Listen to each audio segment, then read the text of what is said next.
Good afternoon, UTLA family. Good afternoon, Los Angeles.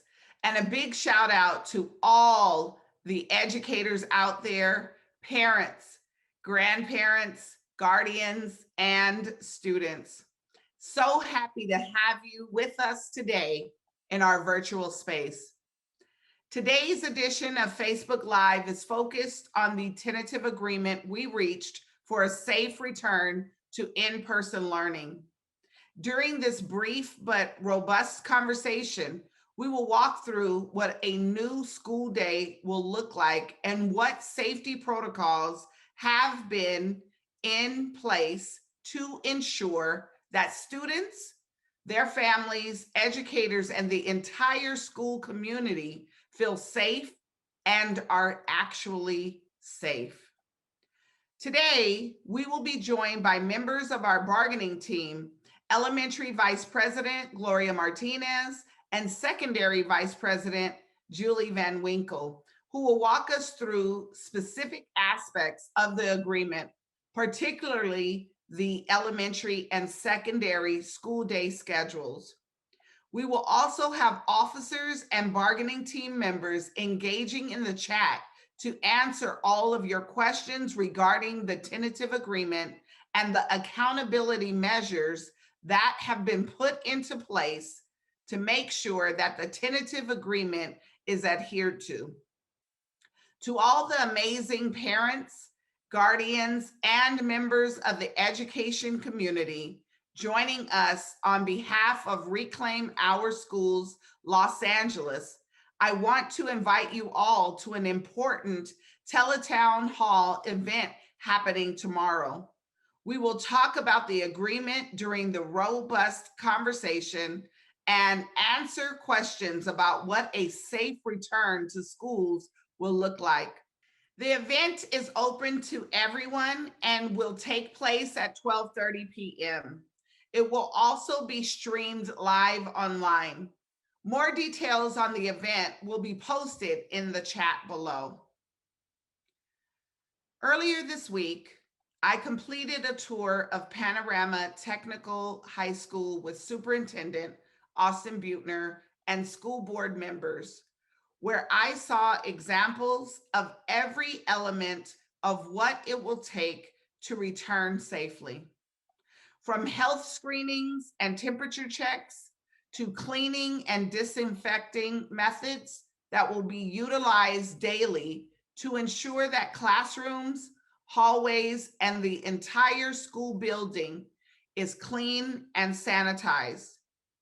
I also saw classrooms set up with proper physical distancing, sanitization, and soap stations, and upgraded ventilation systems.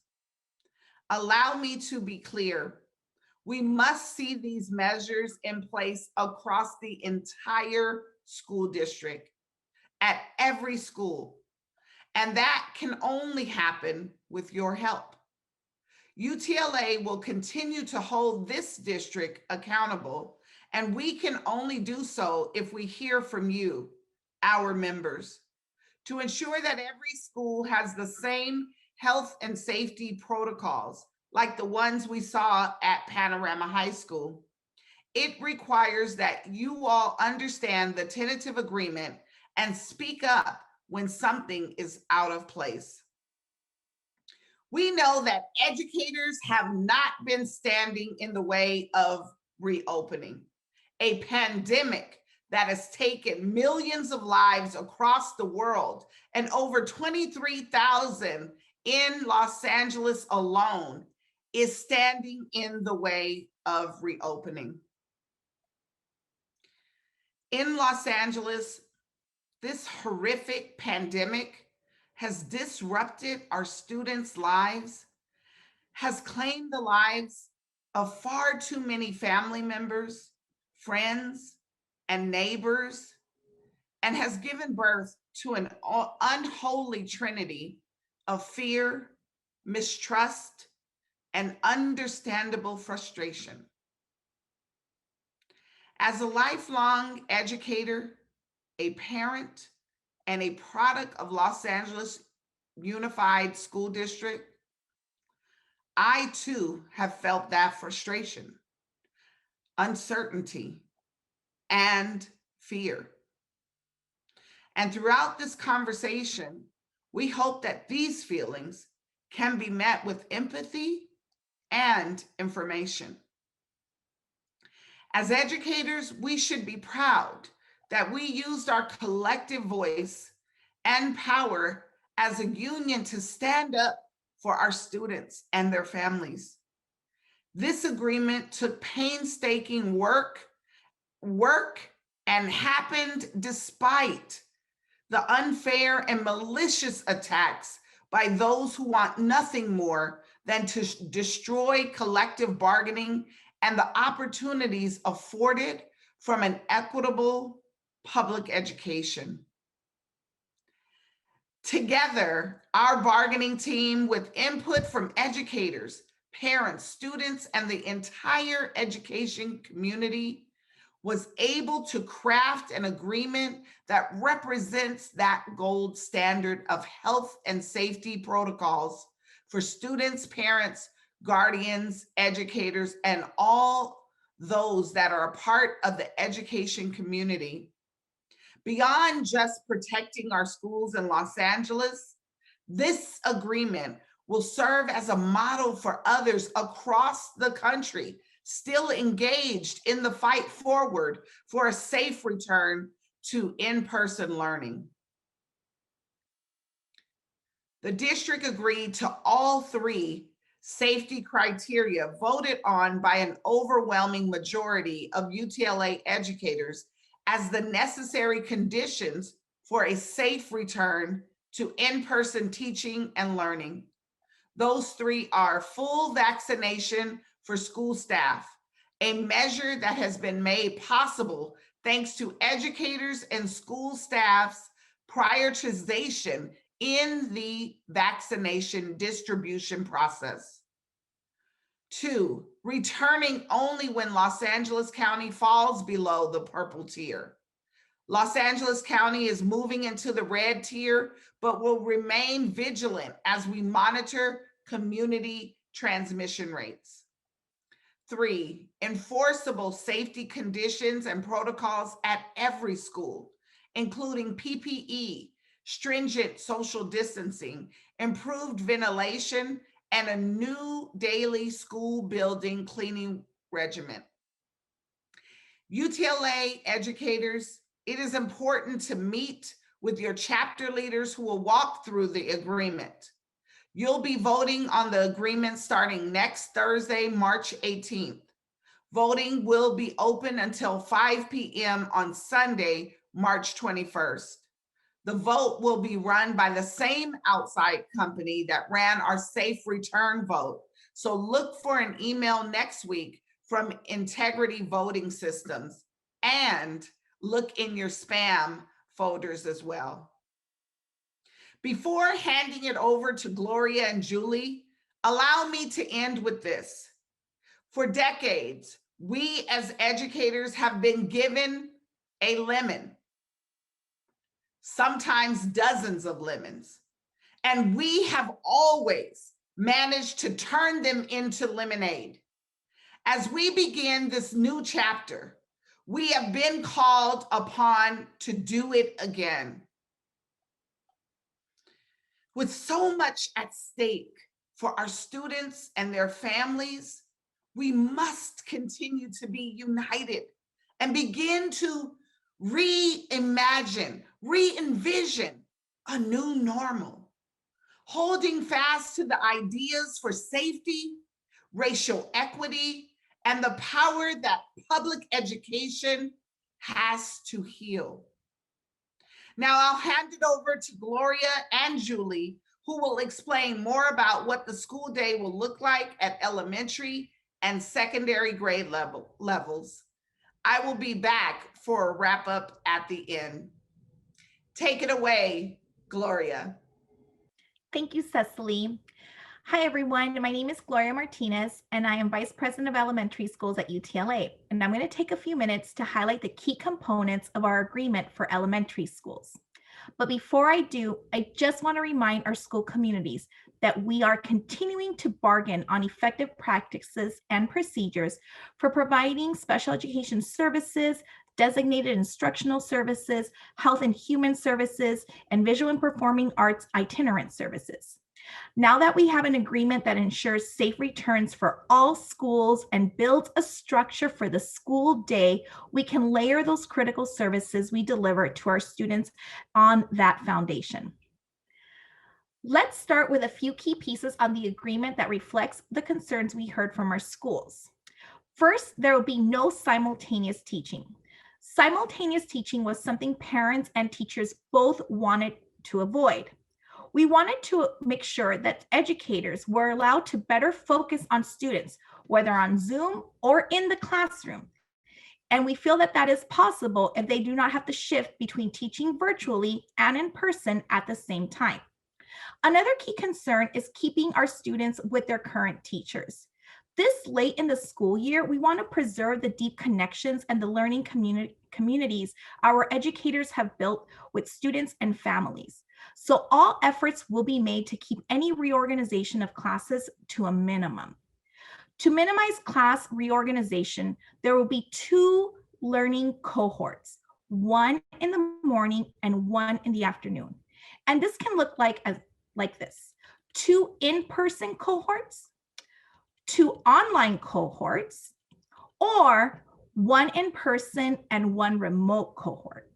Your school will also take into consideration balancing the in-person attendance between the AM and PM cohorts to avoid having a majority of students in at one particular time.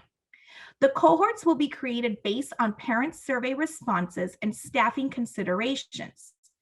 Parents, please complete these surveys because they are an important piece of the puzzle in planning for a physical return. As Cecily said earlier, the health and safety protocols on physical distancing, testing, PPE, daily cleaning, and more are the gold standard. At elementary schools, we want to avoid these large crowds that are typical at the start and at the end of the school day. So there will be staggered entrances by grade level. And the teachers will report to campus 21 minutes before their grade level start time and stay 10 minutes after their afternoon cohort is dismissed. For safety reasons, there will be no breakfast in the classroom, but students will receive grab-and-go style meals. Both the morning and afternoon cohorts will have a 20-minute recess, and there will be a 40-minute duty-free lunch for educators and a 20-minute transitional time for a total of 1 hour between cohorts. Cleaning will occur between cohorts, and the district has repeatedly stated that they are hiring extra staff to help with the frequently cleaning of high-touch areas and in between both cohorts. The schedule does extend the educator's day by 30 minutes, and our teachers will be compensated at their hourly rate for this additional work time. Now, before we welcome back our students, we need time to set up our classes. Teachers will have 15 hours of preparation time to get our classrooms ready for our students. These hours are voluntary, and we encourage you to reach out to your site administrator to coordinate times that work for your staff. We encourage schools that are co-located, schools that are participating in expanded inclusion practices, and schools with dual language programs to schedule a meeting with your administrator in anticipation of any necessary adjustments. Thank you. And now we have Julie Van Winkle, UTLA Secondary VP, to walk through the secondary schedules. Hi, I'm Julie Van Winkle, the UTLA Secondary Vice President, and I'm here to tell you about the secondary hybrid schedule in the tentative agreement that we've reached with the district. We heard loud and clear from educators that it was very important for us to land on a secondary hybrid schedule that did not include simultaneous teaching, teachers roving from classroom to classroom, or redoing the master schedule. These were the top priorities for our members, and we fought for a deal that did not include these elements. We also heard loud and clear from parents and students that it was important for students to remain in classrooms with the teachers that they've been having for the entire school year.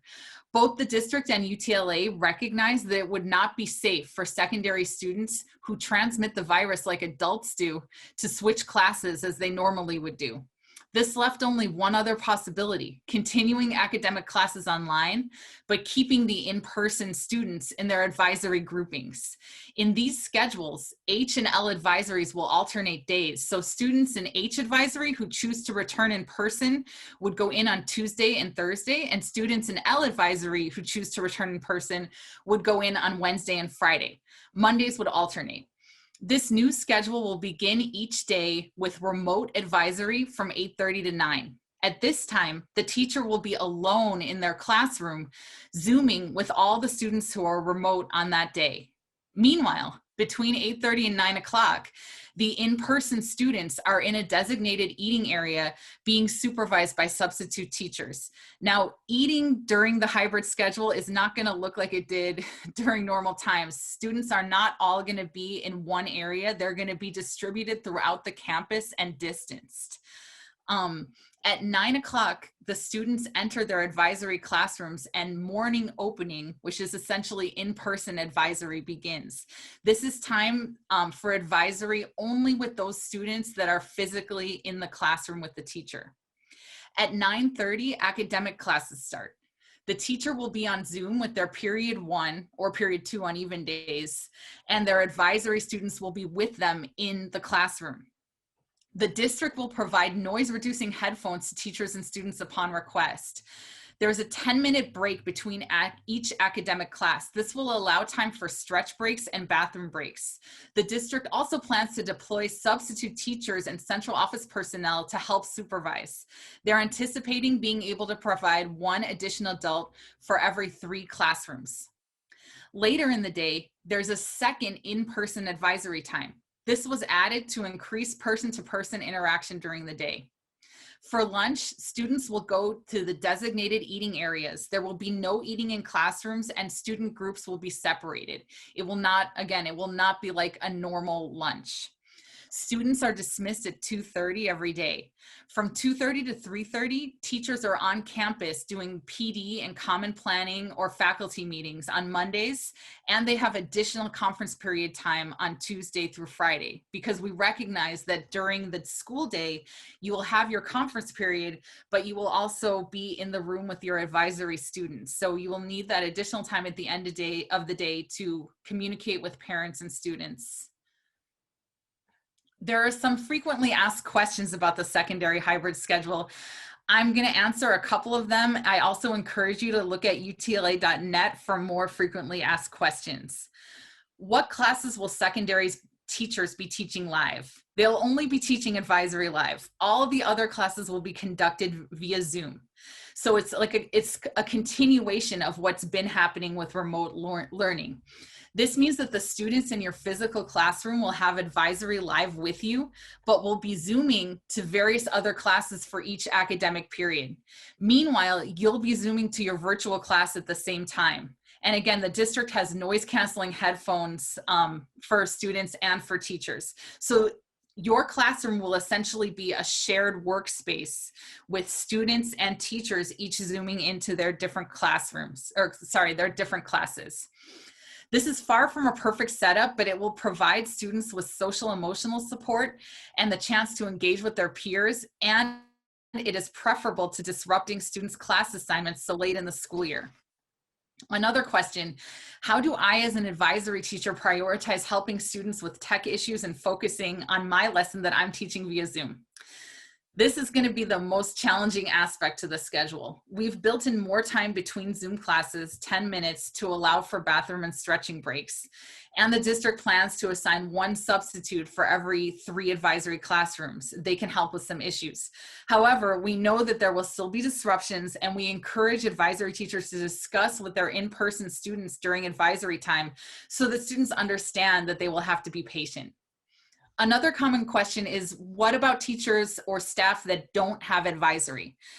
It's important to go back and think about why they were not given an advisory in the first place. If you're a student health and human services professional, like a PSW or a counselor, advisory is the perfect time to be meeting with students either in person or on Zoom and providing counseling services. If you are a teacher that doesn't have an advisory, are you a department chair? Maybe there are extra responsibilities that you have to do. Now, there will be some cases where a large number of students opt to come in physically, and some teachers might not be able to accommodate all their advisory students in their classroom while maintaining physical distancing. For those situations, teachers without advisories may be asked to supervise students from another teacher's advisory to ensure that we can maintain that distancing. If you have further questions, please check out the FAQ at utla.net. Please read the full agreement and encourage your colleagues to look through it. We are fighting together for a safe, healthy, and socially just return to school. We're fighting for the well-being of our members, students, and communities during these challenging times. Together, we rise. Thank you, Julie, and thank you, Gloria. 1 year ago, UTLA led on the call to shut down physical school campuses as the virus spread throughout our city, and that saved lives. School districts across this country followed suit. Since then, we have been laser focused on improving crisis distance learning, and we're leading in the effort to return to schools only when it's safe, and that saved lives. We have kept ourselves, our students, and our communities safer. Even as our peer school districts and those all around us were forced to open, we were able to hold the line until it was safe. In New York City, they returned too early, and schools went through the traumatic effect of patchwork openings and closings. In Chicago, educators struggled for months just to ensure access to the vaccine. Let me say this again. We have a gold standard tentative agreement on health and safety. The UTLA bargaining team, the board of directors, and more than 84% of chapter leaders endorse this tentative agreement. So next week is a big week. UTLA folks, attend your chapter meetings and have those conversations with your colleagues about the health and safety protocols and the hybrid schedules in this agreement. And be sure to vote. Once again, voting starts next Thursday, March 18th, and runs until March 21st. While the improving COVID-19 situation is still fragile, this is a moment of hope. As we start a new chapter in the story of public education in Los Angeles. More funding for public schools is coming from the Biden administration, thanks to the new stimulus bill. And that is hope too. That the funding will be vital to giving our students the healing, the love, and the social and emotional support necessary to thrive post this horrifying pandemic. And we must be the ones to envision that. What is it that we want to see when the new school year starts in August? What is it that we need to see? That is the work we need to take on to transform our schools. I am so proud to be in this moment with you, all of you, as we move toward the safe, welcoming, and equitable classrooms our students deserve. Have a good weekend. Get some rest. Stay UTLA strong.